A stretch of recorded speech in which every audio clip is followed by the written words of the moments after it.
Hey, Jim. Nice to meet you. My pleasure. Welcome to our school. Thanks for having me. You're welcome.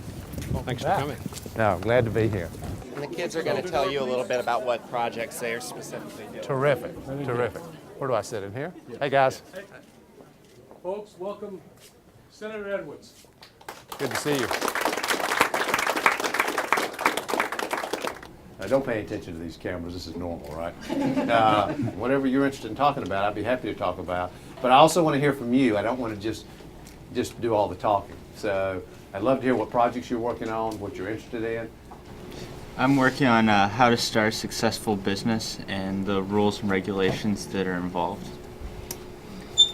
I'm working on the funding for biomedical research as well as the zoning regulations for if you're going to add an addition to the business itself.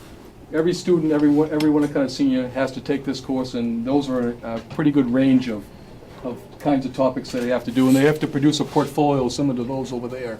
Those are last year's portfolios as an exit. It's a great idea. How about some questions for the senators? Questions? What are you interested in? What do you want to talk about? Poverty, the war, health care? It seems like you have a lot of good policies, but I'm just curious how you plan on reducing the national debt over time, which seems to be growing greatly. We have to strengthen and grow the middle class in this country, which is struggling mightily. Basically, what's happening in the American economy today is you've got a few people at the very top, very rich people, who are doing extremely well. The disparity between them and the rest of America is like the widest it's been since just before the Great Depression. And so what's happening is the economy grows, but all that growth is up here. And then the rest of America is left behind. And unless we strengthen and grow this part of America, the vast majority of Americans, then we can't sustain this economic growth. It'll topple.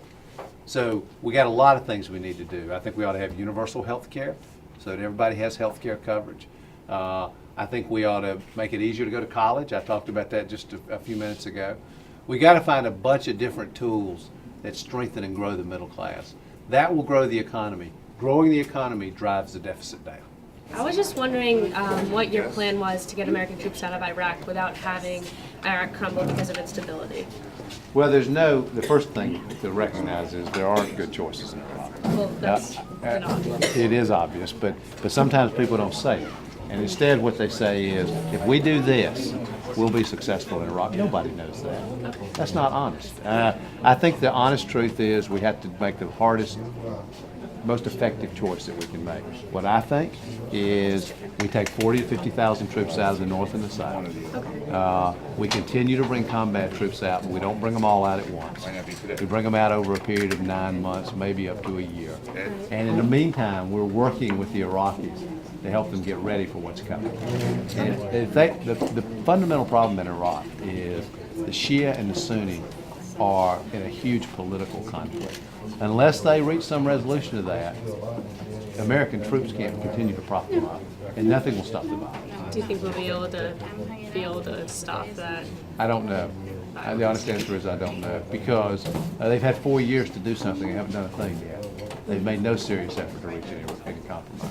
And now, I think what all of us are hopeful about is if they know America's leaving, they'll feel like the heat is on and they have to do something. But that's what's got to happen. All right, thank you. You're welcome.